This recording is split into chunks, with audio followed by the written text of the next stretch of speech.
uh, How to Prosper in Hard Times by Napoleon Hill, by George Wallace, James Allen, Florence Scovel Shinn, and I don't remember a few other authors that are mentioned in here. Uh, Give us Alan. clues into James Allen, yes, how to develop ourselves in these hard times. Number one is is it really a hard time, or is it really a way to shake us and to get us into where we should be? You know, thinking about, man, what happens if this is my last day? I've got to live it to the best moment, right? And that's the way we should be living every day.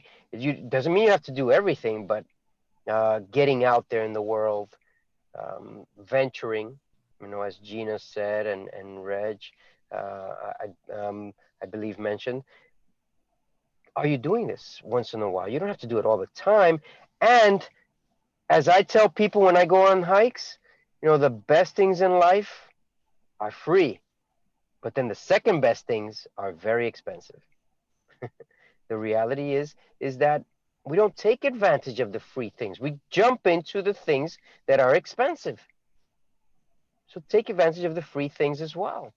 Okay, going to Fiji or Hawaii or Alaska or whatever other exotic place you want to go to, uh, it costs a little bit of money. However, it's not necessarily that it's going to cost you an arm and a leg once you're there. It depends on what way you want to approach it. But the reality is, are you going to wait until you retire, as Gina said?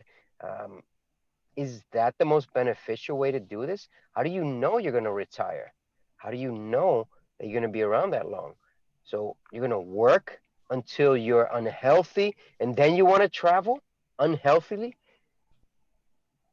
If it makes sense to you, fine. It makes sense to most people in the world, but how are you going to prosper in hard times when you get to them?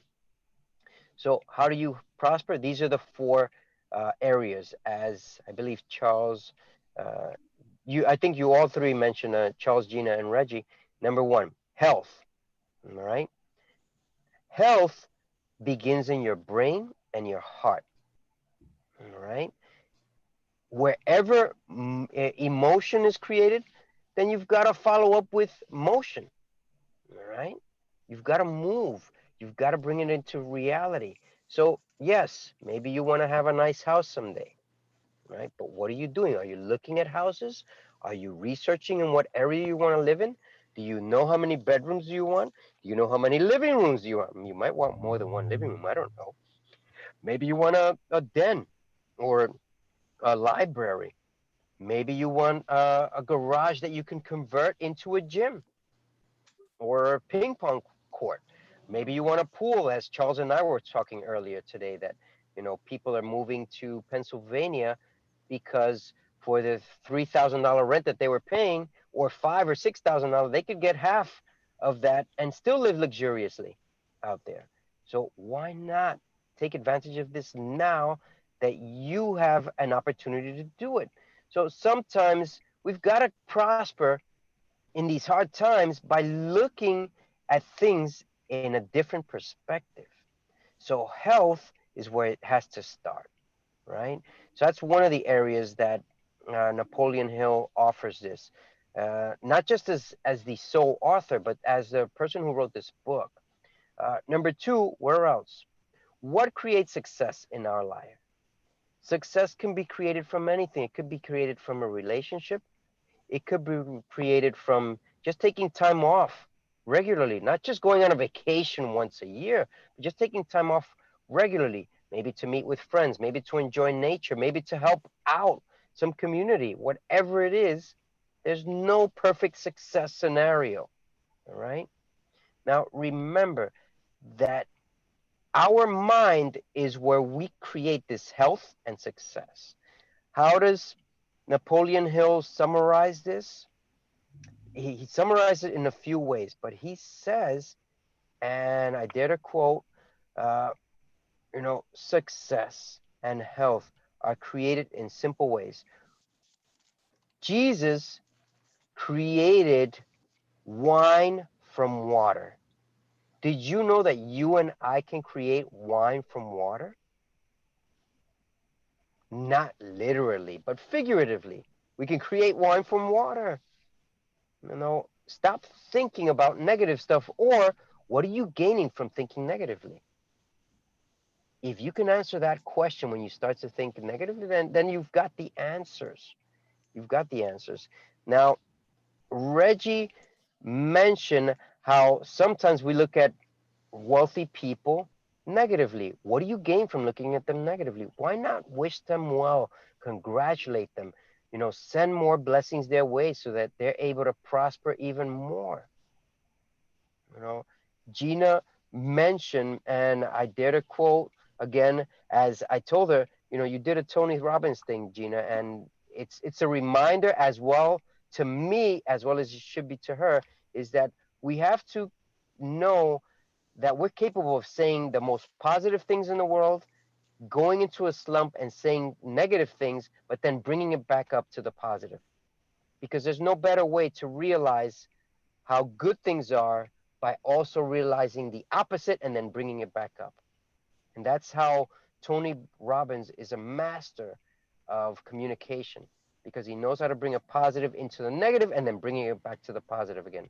And I've got to get there, Gina. So that was a great way that you did that, although I don't think you noticed it, but I think that if you realize that sometimes we don't, we just bring it out naturally. And I hope you always do that. And then Charles mentioned how religion is brought into this. And religion is much more powerful than we think. So I just mentioned how Jesus converted wine from water, but also, did you know that we often pray in one monotonous method? Meaning, we pray for things, we pray for people, we pray for healing, we pray for this. Well, in our next week or two, we're going to be reviewing a book that's going to bring this more into reality, because our prayers are not necessarily being answered because do we really know what we're asking for? Do we really know what we're asking for? And sometimes we have to be reminded and reminded and scolded and reminded and scolded, or reprimanded, or, coached and kept accountable that sometimes we're not asking the right way. And that's why we're not getting what we want. Sometimes we're not taking the time to think, is this really what I want? Is this really what I deserve? And that's the reality. And then this book tells you this. So what does it say?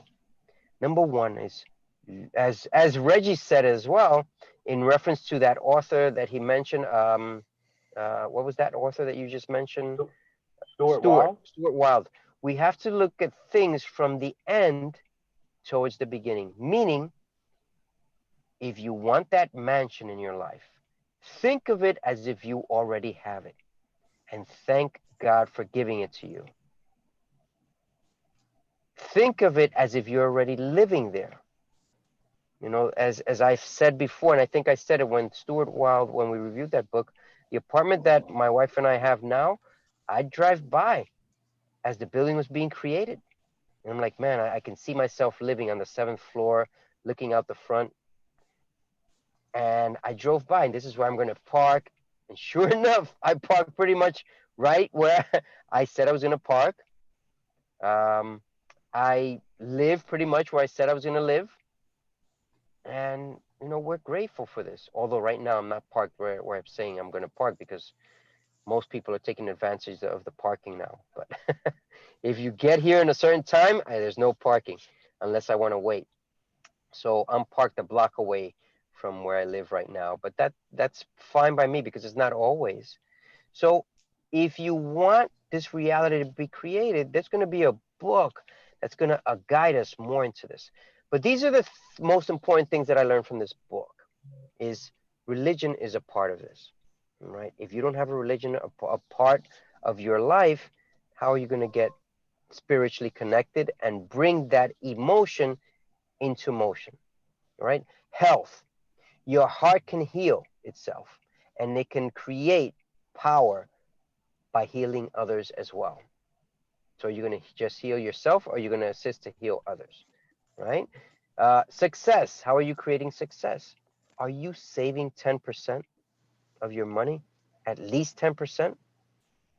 And if you're saving it, how are you going to invest it? What's your plan to invest it? Are you going to invest it in an apartment? Are you going to invest into a house? Are you going to invest into a venture of a business? So however it is, all I can tell you is you're not thinking of it in the right way if you're not doing it. Okay? God is my abundant supply. My business is going to be successful because God is with me. It doesn't matter which way you look at it, as long as you're looking at it in a positive tonality and you're creating from that emotion, motion. Right? Most of us have a business and we're not looking at the best part of it. We're just saying, oh, I have a business. You know, right now I've signed up a few people into one part of my business and I'm making that 5-digit figure from this one person. But I'm also assisting them in making 6 figures. If you understand what I mean. I'm getting 5 from them, 5 figures, but they're getting 6 and they're getting, geez, they're going to get close to 500,000 just from me in 1 year. Why? Because my intention is not to rip off anyone, but how can I add value to their lives? All right? We can all add value. I know you each have a skill that you're developing, and this book can bring that into reality. What's another thing that this book brings out that each of you mentioned is all the good that you have inside of you. You've got to figure out how to bring it out at the same time that we all talk about the negative. We all have a negative obstacle that we're going to encompass. But remember, in those negative times, the good, the trip to Fiji, the 20-mile walk that Reggie's going into, Charles venturing into into creating a business, into creating a better version of what he has been through is there. And in these tough times, you can prosper from the brain outwards, from a relationship, from a life situation, from health. It's up to you. What do you want to concentrate on? How did I bring this into fruition? Number one is I had 3 top goals, right? But then I also had 3 subliminal top goals. Now, all I thought about is, are those the 3 top goals that I need to focus on right now? And what were my top 3 goals? And I can share it with you because you are helping me get there. 1, I want to be a grandmaster, successful trader. 2, I want to create successful books and video programs that will assist people in improving their monetary lifestyle. And 3, I want to be a highly sought after speaker. But I have to slam the brakes on 2 of these. Why? Because I need to assist my daughter and I need to assist my other kids. Until those are completely successful, I'm not going to be able to accomplish the other 3. Sorry, 1 of the other 3. And meaning I cannot just go into business and forget about family and life, right? We have relationships. We have a life. So I'm going to be slamming the brakes on 2 of these, and I'm just going to focus on becoming a grandmaster tradesman, trading in the stock market. So this is what we all need to look at. And if you don't know where you're at right now, who are you asking? How are you figuring this out? Sometimes the best thing that we have is a person like Gina, who likes to meditate, has instilled in me how important and valuable meditation is to getting ahead. And thank you, Gina. Thank you, thank you, thank you. Because since I've learned how to meditate, I still don't have it yet. I don't have it mastered. And I was doing it the long way. Now I'm going down, and I started out the 1 minute, just like you told us, meditate for 1 minute. Now I'm up to 5 minutes. Why? Because I started meditating 20 minutes to an hour, and I still meditate 20 minutes to an hour. But if you don't accomplish the small tasks, how are you going to get to the big task and know that you're accomplishing the bigger tasks, right? So this book is powerful. I read it 3.5 times, but it's not enough. But if you got one thing out of it, move on. All right. You don't have to get everything out of it. 20% of knowledge can lead to 80% of the gains. 20%. 20%. Okay. So this is it for my 2 cents out of this book. And all I tell you is if you're not getting ahead with each and every book, a little piece of the puzzle, if you're not adding to your life a little piece of the puzzle, then what's going on? Communicate with someone. We're here to assist. I know that Charles, Gina, Reg, myself are available one way, in one small way or another. So let's grow together. And I thank each and every one of you because if you want to get growing, the best way to grow is through a mastermind, just like the one we have here. So I thank you, Gina, Charles, Reggie, for being here consistently, knowing that we're all growing together. And that's why that Gina and I are going to create this never split the difference uh, task force to grow. So let me think about this by tomorrow and see if when we can create like a 20-minute session to review 3 questions. One, which task are we going to go over? 2, what are the 3 goals to accomplish with that task, and how are we going to implement it? Those are the 3. That's it. All right. We don't want to complicate anyone's lives, but we want you to become a master at never splitting the difference in your life.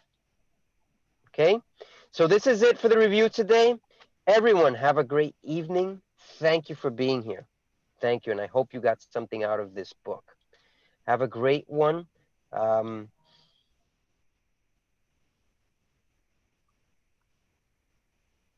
Thank you. Sorry, I just disconnected the audio. I meant to disconnect the recording. There we go. Boom.